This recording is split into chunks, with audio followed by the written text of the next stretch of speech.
Hello friends, मेरा नाम है advocate Amit Pandey, high court Uttar Pradesh. और आज का जो केस है ना वो बहुत ही इंटरेस्टिंग है, क्योंकि देखो हमारे जुडिशरी के ऊपर में बहुत सारे रिवार्ड हैं, बहुत सारे मेडल्स हैं, लेकिन किसी किसी फैसले में ना बहुत कम है। हालांकि इसकी संख्या बहुत कम है, लेकिन कुछ बददुमा दाग जुडिशरी के फैसलों ने उसके सीने पे लगा रखा है। पर थैंक यू हमारी एपेक्स कोर्ट, हमारी सुप्रीम कोर्ट, जिसने बॉम्बे हाई कोर्ट के फैसले को बदल करके एक बार फिर से आम जनमानस के दिल में न्यायपालिका के प्रति वही सम्मान वापस से स्थापित कर दिया। ये मामला एक पोस्को एक्ट का है, एक 12 साल की बच्ची के बलात्कार का। और वो बलात्कार था या नहीं था, इसी पे सारी चर्चा है, सारी डिबेट रुकी हुई है। मामला सेक्सुअल असल्ट का था, और क्या सेक्सुअल असल्ट हुआ, यही मामला हो गया था। कल्पित का नाम, कल्पित इसलिए कह रहा हूँ क्योंकि उसे हाई कोर्ट ने और फाइनली सुप्रीम कोर्ट ने भी उसे कल्पित माना है, इसलिए मैं कल्पित ही कहूँगा। कल्पित 39 ईयर्स ओल्ड पांडुकामे, महाराष्ट्र की। उसने अमरूद देने के बहाने एक 12 साल की बच्ची को अपने घर में बुलाया, और उसके ऊपर चार्जेस लगे कि उसने उसके ब्रेस्ट को टच करने की कोशिश की कपड़े के ऊपर से, और उसका कपड़ा खोलने की कोशिश की। केस सेशन कोर्ट में गया तो सेशन कोर्ट ने उसे पस्को एक्ट के तहत सेक्शन 7 और 8 के तहत, सेक्शन 7 और 8 पस्को का मैं बहुत ही इंपॉर्टेंट है, मैं इसके बारे में वीडियो के आगे चर्चा करूंगा आपसे, के तहत 3 साल की रिग्रेस इम्प्रिजनमेंट सुनाई। और उसके बाद से कल्पित ने अपना मुकदमा अपीलेट कोर्ट, हाई कोर्ट में किया, और हाई कोर्ट की नागपुर बेंच ने वहाँ पे क्या किया कि पस्को के सेक्शन 7 और 8 को रिपील्ड करके, रिवर्ट करके, और आईपीसी की धारा 354 यानी आउटरेजिंग मॉडेस्टी ऑफ वुमेन्स को वहाँ पे डाल दिया। और यहाँ एक चीज़ आपको मैं बताना ज़रूरी समझता हूँ, क्योंकि इसमें जो जज थी, सिंगल बेंच जज था, सिंगल सिटिंग बेंच थी, जस्टिस पुष्पा जनरीवाला। ये नाम मैं इसलिए बता रहा हूँ क्योंकि ये एक महिला थी, तो काफ़ी बार हमारी जो संकीर्ण विचारधारा होती है वो इसमें भी ढूंढ लेती है कि जरूर किसी पुरुष ने ये फैसला सुनाया होगा, पर ये एक महिला थी। और उन्होंने कहा कि this can not be defined to sexual assault because there is not any intention with sexual intention, skin to skin touch without penetration. उन्होंने कहा कि कपड़े के ऊपर से छूना और बिना शारीरिक संबंध के ये कैसे सेक्सुअल असल्ट में लिया जाएगा, क्योंकि सेक्सुअल असल्ट की परिभाषा जो पस्को के एक्ट 7 में दी गई है, 7 के A, B, C, D बहुत सारी हैं, तो वो मैं आपको एक रस बता देता हूँ उसमें डिफिनीशन में। वो ये कहता है कि कोई भी सेक्सुअल इंटेंशन के साथ अगर किसी भी महिला या पुरुष, किसी भी बच्चे की जो 18 साल से कम की एज के हो, उसको शारीरिक स्पर्श करता है, उसके प्राइवेट पार्ट्स को, like penis, vagina, breast, anus, इन जगहों पे, या फिर किसी भी तरीके से सेक्सुअल इंटेंशन से शारीरिक टच करता है, तो वो पस्को एक्ट के अंडर में आएगा और उसे कम से कम 3 साल की सज़ा होगी। ये सेक्शन 8 कहता है पस्को एक्ट।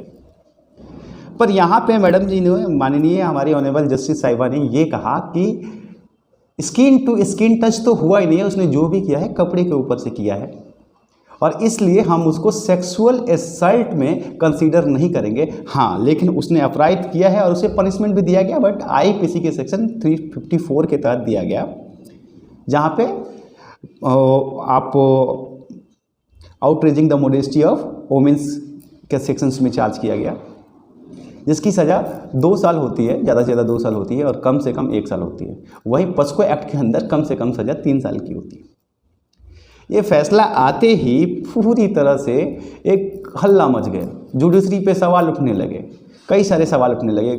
महिला संगठनों ने आंदोलन कर दिया, और अटॉर्नी जनरल चले गए सुप्रीम कोर्ट ऑफ इंडिया, जहाँ पे जिस बेंच को हेड किया अपने honourable justice UU Lalit sir ने। लेकिन इस फैसले के बाद काफ़ी सारी चीज़ें अपने आप से शुरू हो गई। ये वर्ड ही टोटली कंट्रोवर्शियल हो गया था। हाई कोर्ट ने उसको आईपीसी 334 का गुनहगार माना था, पर उसे पोस्को एक्ट के अंदर में एक्विट करके बाहर कर दिया था। अब 354 जो कहता है आईपीसी का, वो कहता है कि किसी भी महिला के साथ अगर कोई इस तरह का शारीरिक छेड़छाड़ करता है, उसके मोडेस्टी को हार्म करने की कोशिश करता है गलत इंटेंशंस के साथ, तो उसे सज़ा दी जाएगी।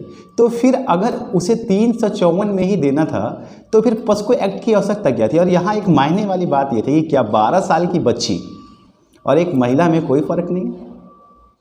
क्या दोनों के लिए सेम ही सज़ा है? तो फिर पोस्को की आवश्यकता क्या है? तो ये सारी चीज़ें। और देखो इसमें क्या था कि इसमें एक और चीज़ है कि इसमें सज़ा कम नहीं हो सकती है, क्योंकि ये मैंडेटरी है। मिनिमम पनिशमेंट जो होता है पोस्को का वो 3 साल होता है।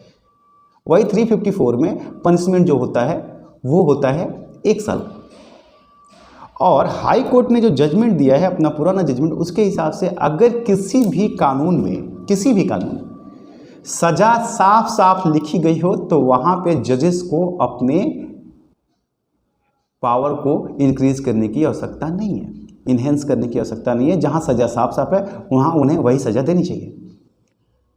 अब ये एक बहुत बड़ा विवाद है कि सेक्सुअल असल्ट पोस्को के लिए 3 साल की सज़ा। देखो ये एक अलग पक्ष है, इसके ऊपर अगर चर्चा करें, मैं थोड़ी सी आपको बताता हूँ एक ब्रीफ में सिचुएशन कि अगर एक 19 साल का बच्चा है और उसने अगर फोर्सफुली किसी 16 साल या 17 साल की लड़की को किस कर लिया तो वो सेक्सुअल असल्ट में आएगा और पोस्को एक्ट के तहत उसको 3 साल की सज़ा हो जाएगी।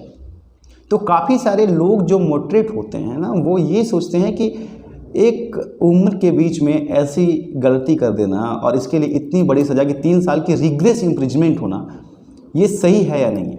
इसलिए कई बार जजेस जो होते हैं वो अपने स्वविवेक का सुनते हुए और उसे कन्वर्ट कर देते हैं 354 में। अब यहाँ पे देखो पोस्को का सेक्शन 7 ABCD कई सारा है, वो क्या कहता है कि whoever sexual intent physical contact touch. तो यहाँ पे जो चीज़ बन गया ना वो यही बन गया, जैसे कोर्ट में पहले बलात्कार के केसेस में, रेप के केसेस में आपने फिल्मों में देखा होगा कि बहुत सारे उल्टे पुल्टे सवाल पूछे जाते थे कि आप कहाँ थी, वो आपके ऊपर थे या आपके नीचे थे, आपके हाथ कहाँ थे, पैर कहाँ थे। इस तरह के जो वल्गर क्वेश्चन हुआ करते थे वो इसलिए पूछे जाते थे ताकि, क्योंकि सेक्स का जो डिफिनीशन था रेप का, वो ये कह रहा था कि पेनिट्रेशन होना जरूरी है। मतलब कि फिजिकल कांटेक्ट में पेनिट्रेशन, मतलब कि एक दूसरे के साथ संलिप्तता जरूरी है रेप को डिफाइन करने के लिए। पर 2013 में निर्भया कांड के बाद ये सारी चीज़ें बदल दी गई। तो वैसा ही एक लूप हॉल यहाँ पे पोस्को एक्ट में बच गया था, जिसमें कहा गया था कि स्किन टू स्किन टच। तो स्किन टू स्किन टच का मतलब ये होता है कि कपड़े के ऊपर से अगर कोई किसी को छुए तो वो सेक्सुअल असल्ट नहीं होगा, क्योंकि स्किन से स्किन का टच तो हुआ नहीं। और इसी का लूप होल का फ़ायदा उठाकर काफ़ी सारे केसेस में, एक केस दिल्ली में भी था जहां हाई कोर्ट को ये मानना पड़ा कि हाँ भाई स्किन टू स्किन टच हुआ नहीं। लेकिन इसको अगर सोचें तो अगर कोई प्रोटेक्शन यूज करे, आप मेरी बातें समझ सकते हैं, if anyone use condoms and then going to sex, there is not physical contact, then it's not called a rape. तो ये जो लिखने में जो थोड़ी सी चूक हुई थी, इसकी वजह से बहुत सारे लोगों ने इसका फ़ायदा उठाया और सेक्सुअल असल्ट के केस को, पोस्को के केस को 354 आईपीसी में कन्वर्ट कर दिया। पर इन सब चीज़ों के बाद अब finally landmark judgement Supreme Court का आ गया, जिसने पूरी परिभाषा को बदल कर रख दिया। सुप्रीम कोर्ट के ऑनरेबल जस्टिस यूवी ललित के बेंच ने यह फैसला सुनाया कि फिजिकल टच का मतलब क्या होता है।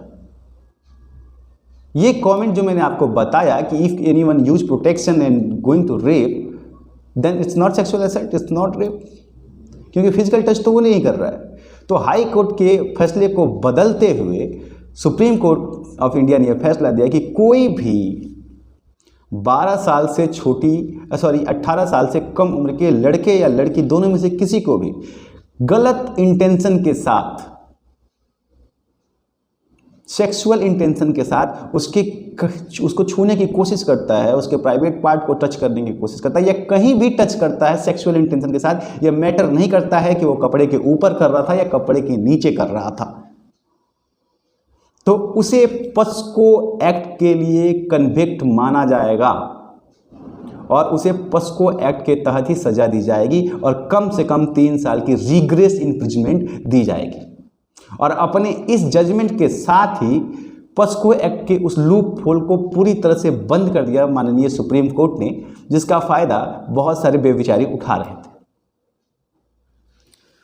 तो ये जो था पूरी तरह से एक मामला बन गया था जिसको समझ से ही बाहर हो गया था, क्योंकि जैसे ही बॉम्बे हाई कोर्ट का फैसला आया था तब से इस पे काफ़ी सारे विवाद चल रहे थे।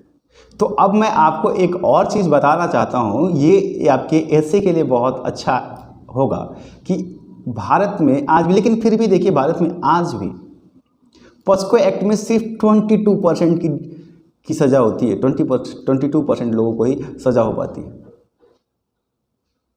तो ये है इंडियन सिस्टम। अब इसके बारे में क्या ही बताएं आपको, बट फिर भी इस फैसले से उम्मीद है कि पॉस्को एक्ट की उन सारी कमियों को दूर कर दिया गया और अब किसी भी जज को कपड़े के ऊपर से छेड़छाड़ करने पर उसे सेक्शन 354 आईपीसी की जगह पे पॉस्को में कन्विक्ट करना पड़ेगा। और मैं उम्मीद करता हूं कि इस फैसले से लोग जो बेविचारी हैं उन्हें एक सबक लेना चाहिए और उन्हें इस तरह की सेक्सुअल असल्ट और ऐसी गलत हरकतों से बचना चाहिए, क्योंकि आपकी एक छोटी सी गलती आपका एक किस आपको 3 साल के लिए जेल में भेज सकता है, वो भी रिग्रेस इम्प्रिजनमेंट के लिए। इसलिए अपना ख्याल रखिए। और देखिए एक और चीज़ कहना चाहता हूँ कि हमारी टीम दोस्तों ऑल ओवर इंडिया में फ्री लीगल एड देती है, पर सिर्फ उन लोगों को जो बहुत गरीब होते हैं और उन्हें अपने आप के लिए या अपने रिश्तेदार के लिए, अपने घर वालों के लिए केस लड़ने के लिए पैसे नहीं होते। तो हम सिर्फ उन गरीबों के लिए फ्री लीगल एड देते हैं ऑल ओवर इंडिया, क्योंकि हमारा मानना ये है कि न्याय पे सबका अधिकार है, चाहे वो गरीब हो चाहे वो अमीर हो। तो अगर आपके संपर्क में भी कोई ऐसा है तो आप उसे हमसे संपर्क करने के लिए कह सकते हैं। हमारी टीम पूरी कोशिश करेगी कि उसे निष्पक्ष न्याय मिले और वो भी निःशुल्क। मिलते हैं फिर किसी ज्ञान वाले वीडियो में, किसी लॉ से रिलेटेड लेक्चर में। तब तक के लिए नमस्कार।